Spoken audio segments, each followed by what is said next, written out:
Hello, everyone, and welcome to the latest episode of Book Time with Elvis with me, Mark. And today I have a special announcement.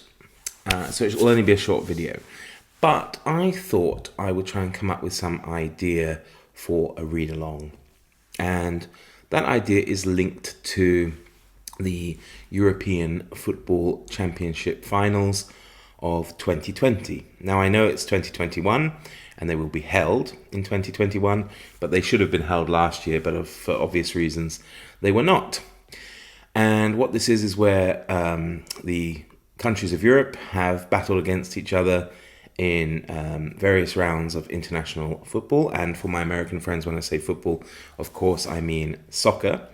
And the last kind of 24, or the successful 24, have qualified for this competition. It will take place between the 11th of June to the 11th of July 2020, this year, so not long to go.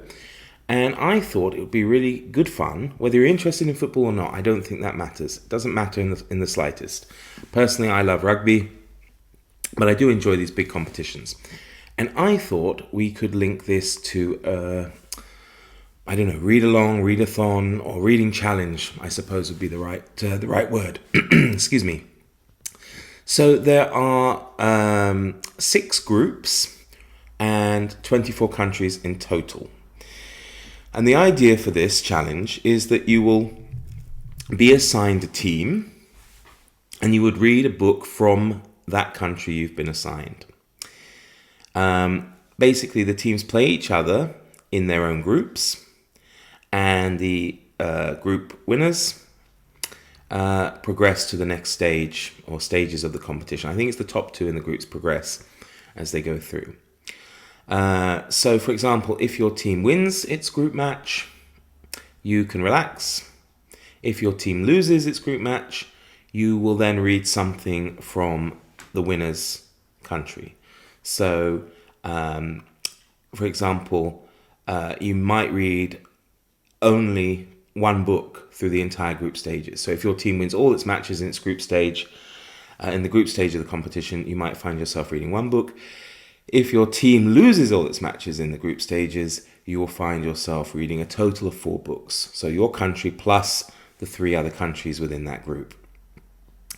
Basically, the idea is that you will stick with your team as it progresses through the competition. However, when it's knocked out, you will adopt the country that knocked it out.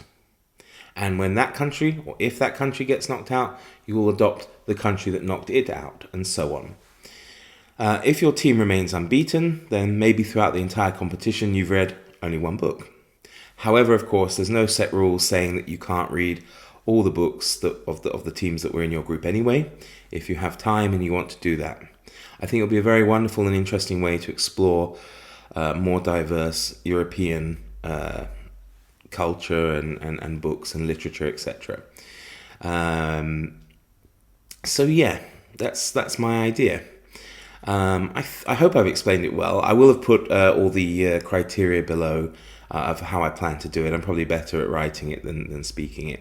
As I said, you don't have to be interested in football at all. I will make some form of announcements as to the results as they progress, so you can see whether you have to read another book or not.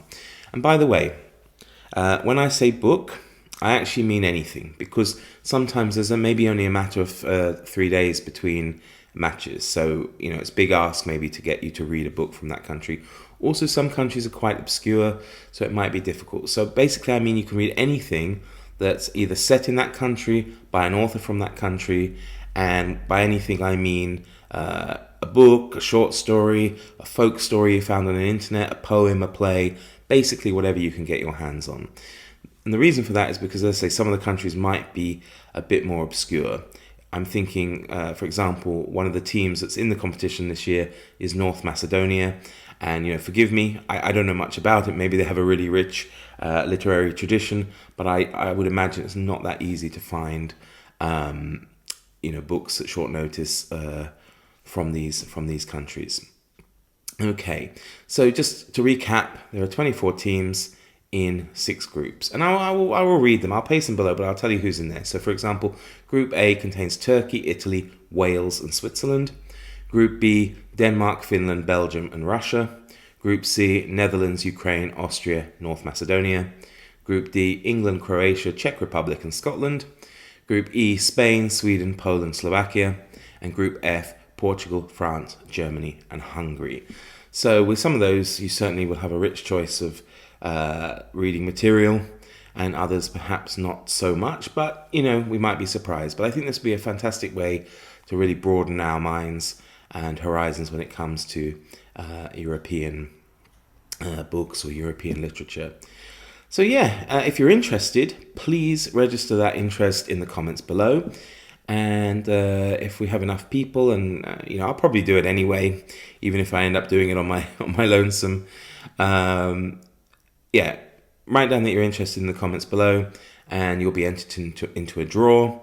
And what I will do, for example, is I'll maybe have 2 hats or 2 bowls, and I'll pull out a name on one end, and I'll pull out a country in another, and then that will be your country for the duration for the time that it remains in the competition.